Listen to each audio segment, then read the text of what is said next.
Salut! Salut! J'espère que tu vas bien. Aujourd'hui, on va parler d'un sujet plutôt sensible. Du coup, je vais faire mon maximum pour ne blesser personne. On va parler de perte de poids. Faut savoir que moi, je suis loin d'être parfaite. Et dans mon alimentation, ça se ressent. Ma perte de poids a commencé en septembre 2019 et encore aujourd'hui, j'essaie de maintenir mon poids de forme. En tout, j'ai perdu 17 kilos, dont 10 kilos en 3 mois. Dans cette vidéo, je vais vraiment te dire ce qui a réellement fonctionné pour moi, car j'ai fait de multiples essais. Mais d'abord, un peu de contexte.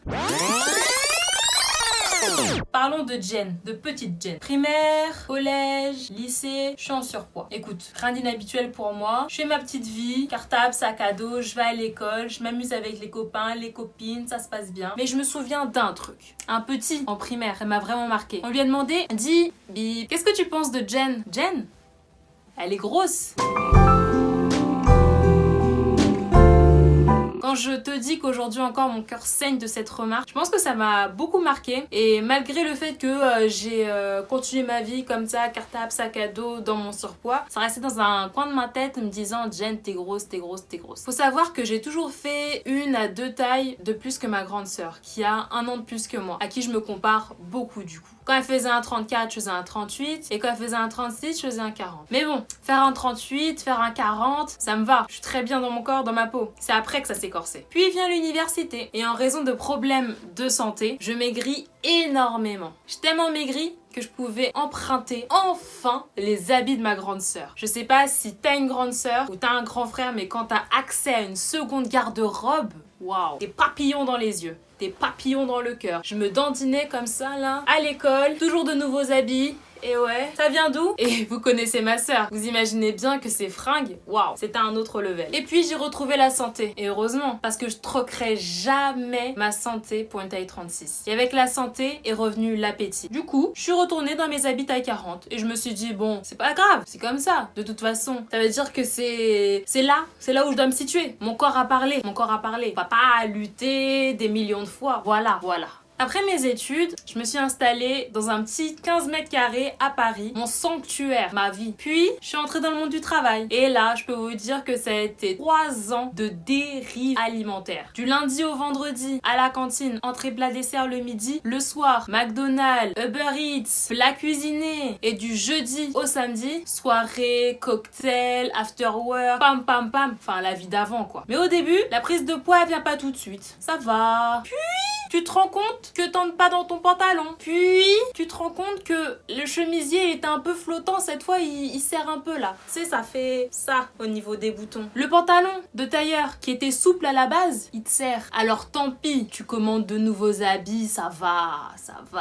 Mais quand la commande arrive, parce que t'as commandé bien évidemment ta taille habituelle, ça te va pas. Et là, tu peux plus te sortir l'excuse du dans ce magasin, c'est mal coupé, il taille mal, etc. Parce que quand il s'agit de sous-vêtements, alors je me suis dit c'est pas grave, on va s'acheter des habits qui me vont mieux, plus souples, en plus qui ne veut pas être à l'aise dans ses vêtements, ça fait c'est énervant, les vêtements qui te serrent comme ça, le jean qui serre, non, pantalon souple, la vie. Bref, j'avais grossi. Mais à ce moment-là, je m'en foutais d'avoir grossi, c'était pas grave pour moi, ça allait, une taille de plus, ça allait, je me sentais bien et en plus j'ai rempli mes réseaux sociaux de femmes plus size pour avoir devant moi d'autres femmes, d'autres corpulences et les trouver belles. Pour moi aussi, je sache me trouver belle dans toutes mes morphologies. Mais le temps passe et je grossis.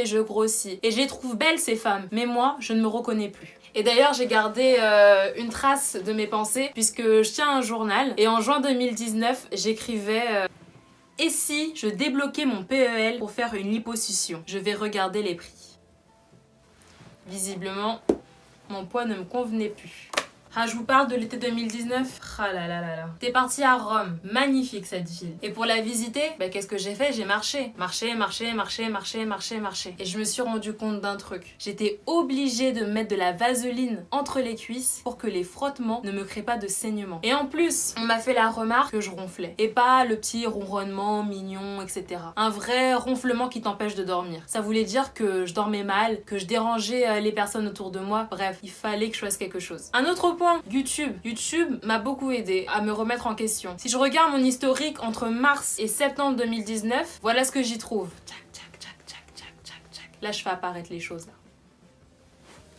Quelque part. Est-ce que ça apparaît? Et enfin, comme je te l'ai dit, j'écrivais mes pensées. Et j'ai lu ce que je mettais dans mon année 2019, mon année 2018. Et j'ai vu que c'était négatif. Que je me sentais pas bien en fait, quelque chose qui allait pas, que j'avais un mal-être. Et j'ai rapproché ça de la nourriture, de ma prise de poids. Et il faut dire que voilà, je mangeais pour me consoler et je buvais de l'alcool pour oublier, pour me vider la tête. Donc c'est vraiment sur ça que je devais travailler. J'avais vraiment besoin d'apporter du changement sur ma vie personnelle pour que ça aille mieux. Alors voilà ce que j'ai fait. D'abord, j'ai travaillé sur moi-même pour aller mieux. La méditation m'a aidé à faire le vide, à prendre du recul sur moi-même. J'ai aussi lu un livre qui s'appelle Ta deuxième vie commence lorsque tu apprends que tu n'en as qu'une. Enfin, si je me trompe dans le titre, je le mettrai bien quelque part. Et des notions qui sont développées dans ce livre m'ont beaucoup aidé. Telles que la théorie des petits pas, explication, le sourire intérieur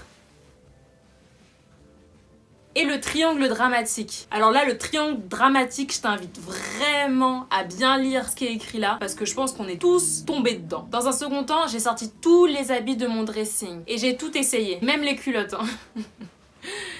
À chaque fois qu'un habit ne m'allait pas, je l'ai mis dans une valise. Allez, dans la valise. Et comme ça, j'ai rempli 2 valises. Donc à peu près 30 kilos de vêtements qui ne m'allaient plus. Et là, dans mon dressing, il y avait plus grand chose quoi. Et ensuite, je suis partie m'acheter un pèse-personne. Ça faisait très longtemps que je m'étais pas pesée. Et quand je suis montée sur la balance...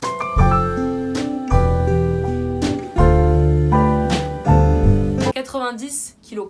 Je fais 1m69. J'ai calculé rapidement mon IMC et voilà, j'étais obèse. En plus d'être un malaise physique et mental, là, ça devenait vraiment une question de santé de perdre du poids. Au-delà de ma perception de moi-même, j'avais besoin de perdre du poids pour ma santé. Avec ces exercices préalables, j'ai pu initier ma perte de poids. Pour moi, ça se jouait vraiment dans le mental, le fait que je me sentais pas bien. Du coup, c'est là que ça s'est joué. Si j'avais pas pris conscience du fait que j'allais mal, si j'avais pas mon carnet à l'appui, je pense que j'aurais pas décidé de perdre ce poids. Il y a quelque chose en moi qui s'est dit, Jen, c'est maintenant. En plus, on était en septembre, période de rentrée, donc c'était la période des bonnes résolutions. J'ai été motivée, regonflée à bloc pour perdre du poids et surtout faire en sorte d'aller mieux, d'être plus heureuse. Maintenant, je vais t'expliquer ma méthode. Et quand j'y pense, j'ai appliqué la méthode SMART, S-M-A-R-T, pour fixer mon objectif de perte de poids. Alors voici ma méthode. D'abord, ma prise de conscience. Je vais mal. Ok, Jen, tu vas mal, on va faire quelque chose pour toi. Deuxièmement, le déclic, l'envie d'aller mieux, l'envie de perdre du poids pour ma santé, pour être libre de marcher, pour mieux dormir, des choses toutes simples. Troisième point de ma méthode, opérer des changements dans ma vie. J'ai changé de travail, j'ai appris à mieux communiquer mes émotions, à prendre du recul. Et vraiment, j'ai pris conscience que j'étais la seule personne qui était à même de me rendre le plus heureuse. Chéris-toi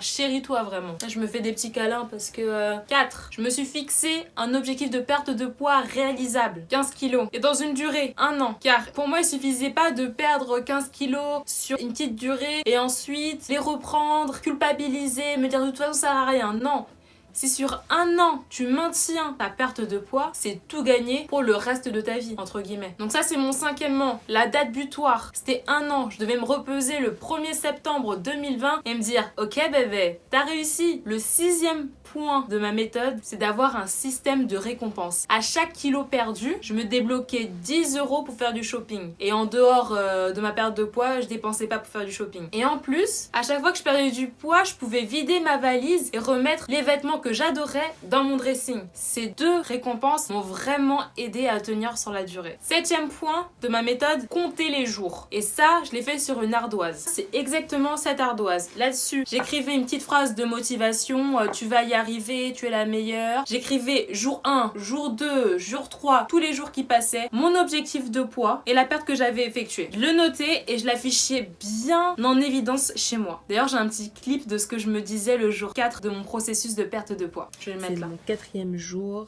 le jour 4 de ma reprise en main. Je me dis que là, c'est assez. Et chaque jour, je tiens à m'encourager. J'ai envie d'être cette personne qui mange quand elle a faim et qui s'arrête de manger quand elle n'a plus faim. Là, c'est une sorte de défi que je me lance. J'ai envie d'être celle que je veux devenir. Et le 8e point, c'est mon alimentation. Bye bye l'alcool, voilà. Eau, tisane, thé, seule boisson et minimum 2 litres par jour. J'ai supprimé mes applications Uber Eats, Deliveroo. Je me suis fait à manger à la maison quand j'y étais. Avec des bons fruits, des bons légumes, une bonne viande, un poisson, des œufs. Bref, ce qu'on sait qu'on doit faire. Et pour vraiment que ça fonctionne, j'ai fait le jeûne intermittent. Entre 11h45 et 17h. Les 3 premiers mois, je peux vous raconter ce que je mangeais. Parce que je m'en souviens. C'était les plus intenses. À 11h45, à la cantine de mon travail, je mangeais une grosse salade. Donc avec des carottes, betteraves, du chou, etc. Avec une vinaigrette que je faisais moi-même en faisant une petite composition huile d'olive, jus de citron, sel, poivre. Le midi, je prenais aussi un fruit. À 14h, j'avais toujours un petit mélange de noix que je faisais. Noix de cajou non salée, des amandes, des fruits secs, du cranberry sec, des raisins secs. Tout ça pour un peu me caler et toujours avoir cette dose de sucré. Vers 16h30, je mangeais encore un petit repas. Que ce soit une quiche, que ce soit une salade, des œufs, voilà, un autre repas. Et comme ça, j'étais tranquille. Je rentrais chez moi après le travail, je n'avais même plus à me soucier du fait de ah oui, je dois manger, qu'est-ce que je vais faire à manger, ça doit être sain, mais c'est compliqué de faire à manger sain quand on est fatigué, qu'on rentre chez soi. C'est pour ça que j'ai choisi cet horaire. Donc je rentrais chez moi, je buvais ma petite tisane, j'allais dans mon lit et dodo. Donc ça marche bien quand t'es célibataire, c'est sûr. Quand t'es en couple ou que tu vis en famille, ou que tu vis avec tes parents, bah il suffit d'adapter ses plages de jeûne. Rien n'est fixe. J'ai vraiment choisi ce qui s'adaptait le mieux à moi. 9e point, je prenais des photos de ma progression pour que physiquement, je constate les effets de mon rééquilibrage alimentaire comme je l'appelais. Et enfin, 10e point, je ne me pesais qu'une seule fois par semaine. Mais vraiment les filles et les mecs, si vous me regardez, ne vous pesez pas tous les jours. Franchement, le mieux c'est de se peser une fois par mois. Comme ça, ça va. Enfin, ça va. Décourage pas parce que l'enfer, tu prends 700 grammes du jour au lendemain, tu te demandes qu'est-ce que t'as fait. En fait, c'est juste que t'es pas allé aux toilettes. Anyhow. Maintenant, je vais vous parler de ma progression. Faut dire que les premiers jours, ils ont été difficiles. Mais je me disais que chaque jour était une victoire. Au 1er janvier 2020, je pesais 78 kilos. Donc j'étais hyper fière de moi. Au fur et à mesure, je pouvais vider mes valises, mettre mes vêtements que j'avais oubliés, que je pouvais plus mettre. J'avais l'impression d'être une nouvelle femme. Et j'adaptais mon jeûne intermittent au fil de ma vie, au changement. Si j'avais des dîners avec des amis, si j'allais passer du temps en famille, etc. Le dîner, ça pouvait être un instant privilégié. Donc je décalais ma phase de prise de nourriture et ma phase de jeûne. Typiquement, quand j'étais en dîner, je mangeais entre 17h et 23h pour avoir l'apéritif, le dîner, tout ça. Le 8 avril 2020, je pesais 73,8 kg. C'est le poids que je faisais à la fac. D'ailleurs, j'ai une vidéo. C'est le jour 204 du rééquilibrage alimentaire. Et je suis à moins 16,6 kg. J'ai mis une petite tenue pour que ce soit visible. Voilà. Donc ça, cette jupe, j'étais incapable de la porter en 2019. Je suis hyper contente de ma perte de poids. Et ensuite, au cours du premier confinement, je me suis mise à faire un peu de sport. Mais faut dire que pour moi, le sport, ça me fait pas perdre de poids. C'est vraiment l'alimentation sur laquelle je dois me concentrer pour cette perte de poids. J'ai bien sûr fait des soirées entre amis, j'ai mangé des McDo, j'ai mangé au restaurant, mais je mangeais en pleine conscience. Et au 1er septembre 2020, j'avais réalisé mon objectif. J'avais perdu 17 kilos en un an et j'avais maintenu mon poids. Vraiment, j'insiste sur le fait que pour moi, ça joue au niveau mental de perte de poids. J'ai dû changer de mode de vie. Comme je vous le dis, j'ai changé de travail, j'ai changé d'appartement, j'ai mis mon bonheur au centre de mes préoccupations, j'ai fait de la méditation, j'ai lu des livres de développement personnel. Ça a vraiment été le facteur déterminant de ma perte de poids. D'ailleurs, je t'encourage à faire le point sur toi-même et à te demander si tu vas bien, mais si tu vas vraiment bien. Et si tu vas mal, reconnais-le, dis-toi que c'est pas grave, c'est ok d'aller mal et c'est normal parfois d'aller mal. Ça va passer et si tu as besoin, demande de l'aide. Il n'y a pas de honte à aller mal. C'est tout naturel. C'est tout pour moi. J'espère que tu auras apprécié cette vidéo. Si t'es resté jusqu'à la fin, écris en commentaire petit poulet. Ça me ferait plaisir. Et abonne-toi à mon Instagram. Quant à moi, je te dis à très vite et bye!